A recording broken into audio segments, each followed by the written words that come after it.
Welcome. My name is Penelope Chatterton. Welcome to Awaken the Dream. My friends, it's the middle of September and I'm moving. And I'm here today to do a final show in this particular area. And I will pick it up in months ahead when I get moved. But I want to thank Tim Riley, who's been, Tim, I tried to look at where we started in the middle school. And I think it's 6 or 7 years we have been doing Awaken the Dream together, and I came out here to be a grandma, and because I wanted to work out here on Easthampton Media, and I just want to thank Tim. This is a show to honor him for his loyalty, his friendship, and showing up every time, and his good camera work. So thank you, Tim. This show we'll dedicate to you, and then we'll move to Joel, because I am looking at the spiritual journey of Joel Goldsmith today, of Lorraine Sinkler. She and her sister Valborg compiled all of Joel's written work, spoken work, lectures, files, mostly in this book, which I highly recommend. I think you'll find it's all Joel. It's all Joel delivering his message, and it's Lorraine who's compiling it and putting it together. And even during his journey of the Infinite Way, they were able to record him. So that's an awesome mystery of which he could have cared less. He was just a man that received messages. So he loved being guided. So to start out with Joel, he was born in 1892. He's considered a mystic. He's considered a teacher, a lecturer, a writer, an author. You name it, he has done it. But he didn't do it right off the bat. He started out as in a Jewish family that did not practice Jewish tradition, but he was born in New York City, and his parents found he was the very first child, and I chuckle when Lorraine said for his first 2 years of life he cried the whole time. So that made me kind of chuckle, and of course the thinking is he really didn't like being here, which it's a tough place to be. This dimension of evil and good and fear in every dimension is a tough place to exist. And I think Joel must have known that right off the bat. So for 36 years, he really dealt with a world that was not mysticism. It was retailing. It was helping his dad out, who went to Europe with his laces and sold. And so for 36 years, Joel was totally in the dark about the Infinite Way, but he did say to his mom, and he was very close to her, it was a magical relationship, Joel and his mother. And his mother always said, Joel, you know what? I can tell you want to find God. You got to find out what that's about. And Joel said, well, I guess you're right. And she says, if you find out, let me know. So that intimacy was wonderful because Dad was off a lot. And so when Joel was in New York, they went to the theater, they went out to dinner. They had this wonderful time together, which was very special. And when he did lose her, it was devastating. There's no question that shook his life, along with other things that happened. So they get a call from Europe that his dad is dying. As a matter of fact, they said, please come because the body's ready for you. And Joel was a little mystified about that because he wasn't gone yet. He hadn't transitioned yet. But he was working with a Christian Science practitioner at the time, of which he didn't know anything about it. And his practitioner friend said, hey, I'm going to heal your dad. And Joel said, hey, I'm up for anything. And sure enough, of course, Papa healed. They went to get him, they brought him home, and that was Joel's first introduction to Christian Science healing, of which he became an avid member of the church and healing. Another incident about healing for Joel was when he was in London, he came down with tuberculosis. Another Christian Scientist came along and healed him. So between those two, there was no question he had to get into the healing profession, and he had to study Christian Science. Before then, he was studying Chinese, Arabic, Sanskrit. I love the story, too. He had an 8th grade education and somehow got into Harvard to study Sanskrit. And as he says, even Harvard couldn't figure that out. So how he got in, of course, was the magic of his life. He was meant to be there and study Sanskrit, and his whole whole life was just devoted to studying mystical literature. So, yes, he pounded the pavement forever trying to find God and figure all of that out. But then those healings came along. So what did he do? He went into Christian Science studies. He became a member of the church, a first reader. He worked in a prison. I forgot where that was. I'm sure it'll come, Rikers prison. And he taught Christian Science healing, of which, you know, it was interesting in the prisons that they had lots of programs going on, and a lot of them would offer goodies for people to come. Joel didn't offer anything, and his classes were always packed because people loved what he had to say. Joel's life was about guidance. Anytime he stood up to lecture, to write, to do anything, he would meditate. He was listening for the still small voice. He kind of didn't prepare anything. He just opened himself up to, what do I do? I'm about to get up and do something. What is it going to be? That kind of trust in the still small voice is what the Infinite Way is all about. We're talking 50 books this man has published. And it's been published all over the world. Publishers from all over the world loved his work. He's a famous healer. I think Dr. Dyer has his picture on his piano. I mean, and Eckhart Tolle. He really believes, like many Christian Science people and Course in Miracles people, just know we have the great man here who opened that door to healing. And one thing is really key about healing. Because when Joel stayed with the Christian Science Church, I'll bet you at least 16 years. He had his own practice. People were lined up making appointments and showing up, and he did miraculous healings. He was not only a writer, an author, a lecturer, he really had the skill for healing.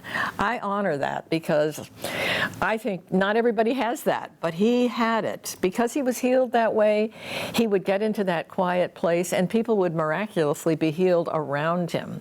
But he found that out by meditation. Another huge point about Joel's work was it has no organization. After he was in the Christian Science work for a long time, he realized there were principles that not everybody could adhere to, and that he wanted the Infinite Way to be open to everyone, every religion, not just Christian Science, every religion, every race, every human being, if it's not organized, can meditate. So it's like he opened up the Infinite Way to the world of human beings.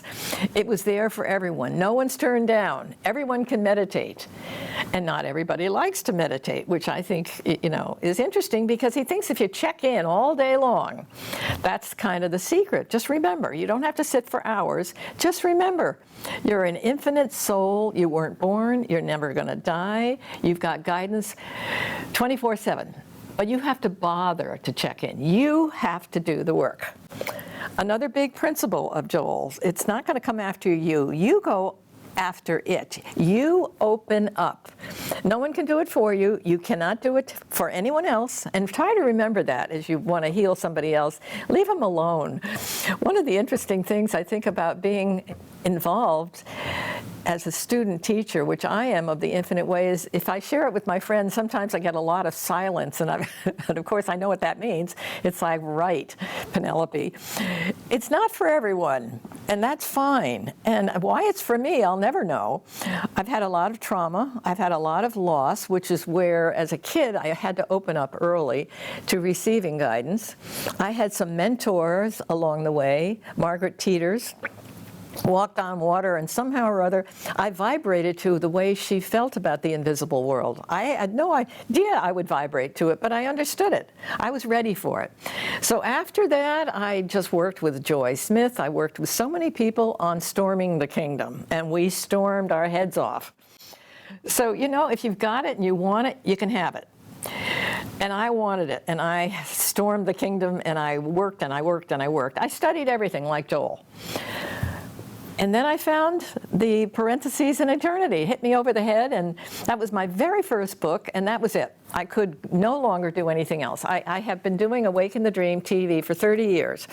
And after 20 of them, and entertaining the Bernie Siegels and everybody in the world that had a great way to find God, I decided after that book, Joel was my mentor. And it was time for me to show up. And for, I guess, Tim and I think it might have been 7 years, I had been spouting about his works. I've read everything. I have outlined. I have memorized. I mean, I'm a student, I guess. I'm driven. I'm a double Taurus. Forgive me, Joel. He does not care for astrology, but I am driven. I can finish a marathon. I can be a toe dancer and take 5 classes a week in New York and not blink. So I'm driven. So I was driven for working with what Joel discovered. And what's so interesting is why it's not organized again is how could he ever open up to the world if he had to pinpoint any way of doing it? So he left the Christian Science Church. They were sorry about it. He will honor them forever. And I want to say that for Joel's sake, because he loved his time as a preacher, a healer, a reader in the Boston First Church. He appreciated it, loved it, learned, and grew from it. So no hard feelings on his part. He just, with guidance, it came to him. Everything comes to Joel. And then he writes about it, lectures her, but he doesn't do it without receiving. He's a receiver from guidance. So he also learned, perfect, which is what I'm about, God, and perform what you'd like me to do. Those are 2 great principles of his. Perform what you would like me to do. So I say that often because I'm stealing from Joel in many ways, but I'm stealing something that I wear like a glove. It fits me to a T. It fits me. So it won't fit everybody, and as Joel says, if this doesn't fit you, keep searching. He doesn't care. He's not looking for an audience. And he doesn't want us to spout from the rooftop, saying, look what I've got, and look what you should be doing, or how you should be thinking. None of that. Let people find you. People will find the infinite way that are supposed to find it. They just will. So you don't have to beat anyone over the head saying, oh boy, what I've got. You have to let go and honor everybody's path. Because everybody we know is whole, complete, and perfect. And one of the great formulas is see the Son of God in everyone. The worst person you know, I often say, see the Son of God within. Because that's who they are. Whether they know it does not matter. You want to be free. So to be free within, you have to have a vision of the perfection of the soul. Everyone has one. Everybody's joined. We're all one body. We can rejoice with that no matter what. No matter what's going on, see that. And especially with our political world and how ridiculous things are looking, that's when we really have to see that our vision, our raising consciousness is needed. And however you do it, it does not matter if you write, if you paint, if you spew truth, raise consciousness however you want to that fits you like a glove. And if you don't know what fits you like a glove, you can ask, and you could think to yourself, gee, what do I really like to do? Where's my talent? What do I dare do that maybe I've been dreaming about forever and I haven't dared try? Dare try. Write a book, paint a painting, take care of your neighbor, be a nurse. Work for the world. Work to make the world a better place for everyone. And as you serve, you will raise consciousness, because we are consciousness. We are whole in this consciousness. We came from consciousness. We got out of the Garden of Eden. We jumped out. We came into this world, but I must tell you, I find a very demanding world. There's so much going on where I can't even listen to a lot of it anymore because it's too painful and it's negative and people outdoing each other. It's just no fun. So that's good. If you get bored and tired and angry, you get very quiet within and you meditate and you listen to the still small voice which works with you every day. And every day means, you don't know what's going on today, so you're open. What's up? I'm in the process of moving, and I've had more miracles of people showing up at the right time and doing everything that I need to have done. And And I ask in the morning, okay, tell me what to do. And I receive. And sometimes I laugh that he calls it the still small voice, because sometimes I get a big blab, or a big loud sound, or a chuckle.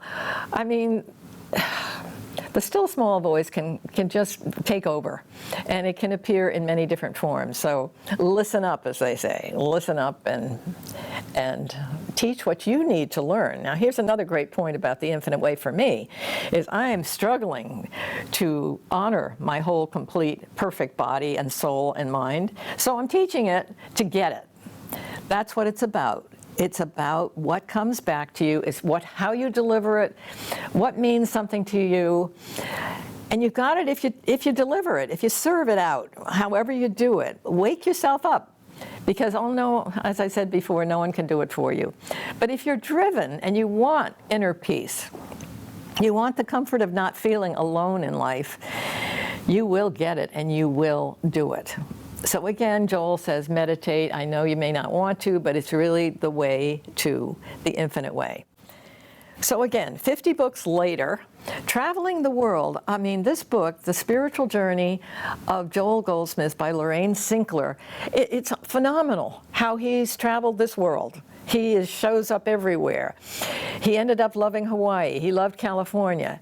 He was called places, and he would be told, hey, you're going to go to London for something. And he would say, I have no idea why.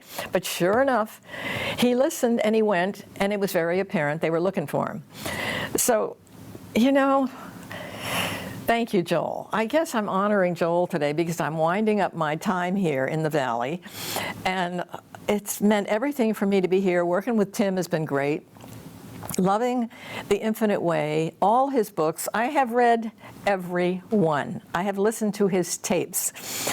And you know, I was nervous before a lot of these shows because there was so much to absorb. I'm a perfectionist. I was so concerned I wouldn't do it right or I'd miss something. And then on my way home, I'd say, oh my God, you forgot to say this. So I'm the hard on myself person, like all of us probably are. You know, we all want to do well in life. We all want to serve humanity. And Joel, oh, this is what's so interesting about this book. He was really human. He had faults, and he knew it, and he didn't like them, and he was disappointed in himself. And, you know, he felt like a failure. When I read that, I could relate to that, because that's the kind of thing we all need to know, that this great man, with all he has given, felt like a failure because he knew he wasn't totally tuned in all the time. And he had traits that he says, I know I'm bossy. I have to have my way. Not everybody wants to work with me. And also I noticed when Lorraine met him as a seeker of God, she said, he's a little guy, kind of stocky with curly hair, and he wears this very cute little bow tie with long strings going down his chest. And he was very immaculate and bossy, and he was strong. He was very, very strong. But again, to have him so fragile in this book, to talk about how disappointed he was in himself, and then to almost know when he was going to transition. He socialized a lot. He loved his dinner parties with dear friends. But it was interesting how he knew his time was coming to an end. He knew it, and he could almost predict it. And the people that were closest to him, when he went to bed that night in June 17th of 64, at the age of early 70s, they knew he may not wake up. And sure enough, he seemed fine. And then the next morning they went in, they called the doctor, and sure enough, his time had come. And he called it, and they would talk about it. He knew his time had come. He knew his assignment was up, and he transitioned beautifully. And I believe they gave his ashes to Emma so that they could be together in Hawaii. And all I know, it's a beautiful story of hope and faith, and the fact that we're all included is nice. Nobody can be left out of the infinite way as a human being, as someone who can get it. With the study, we got to study, friends. Got to study, got to read the books, got to meditate. You got to work at it.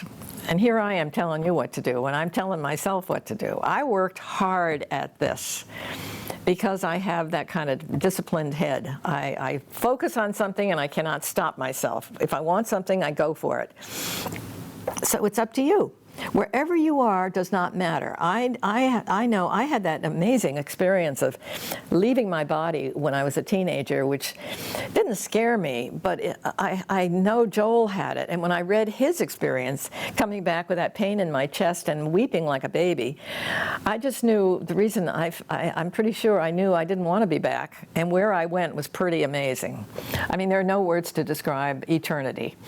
It's just, I mean, that was big for me. And then losing a husband at 26 and having babies under the age of 1.5 years had me working even harder. And so whatever your assignment is, I do think loss is key, because nobody wants loss. We all mourn, and we have to honor where mourning takes us. It's a good thing. It's a good thing to weep. It's a good thing to express your feelings to yourself, because I think that's when we walk on water, friends. I really do believe that. Don't be afraid of yourself. Yeah, go within, rest in the everlasting arms, ask for guidance, and listen and think all day long. Check in. Keep checking in. Do what you love. Honor every brother and sister in this world. The worst person you know is whole, complete, and perfect, and if they don't know it, they will get it. This is another thing to remember. Everyone will get it because they have to get it. They came from eternity, they're going to stay in eternity, and if they haven't transitioned here that isn't very good, so what? They will get it. You don't have to fix it for them, they will be back. That's my thinking. They will be back, because I've had a few memories of other worlds, and it's not over, and who knows where we're going. All I know is where we're going is divine. It's a beautiful place to feel. There's nothing like it. And here I am, I'm in my 80s, so, you know, I'm looking like, oh my gosh, this is an interesting time. And one thing I have for wisdom to offer you, friends, is you have so many chapters in your life where you're really into it and you love what you're doing and it's perfect. Then you're creative. We're all creative. So then something else comes up, and to stay alive, you got to do something differently. And then to stay alive, oh, there's something else that's appealing. But one thing about wisdom that I'm noticing is I would never want to go back to any of those chapters. And that's a good thing. When you get older, it's beautiful to be around older people who kind of know how you feel. When you're done with something, you're done with it. You're a new person. Every day, you're a brand new person. And you have everything, my friends. Just remember that. And I can't say enough for Joel. He's life-changing. Why I got hit over the head, I'll never know, but it fit me like a glove. And everything I've ever done and been just adds up to loving my work. So again, I think I'm going to check out, but I say goodbye to you all for now. I suspect I'll be back because I'm still driven. And thank Tim again for our 7 years of work, and bless you all. And I send my love to you all too. Thank you.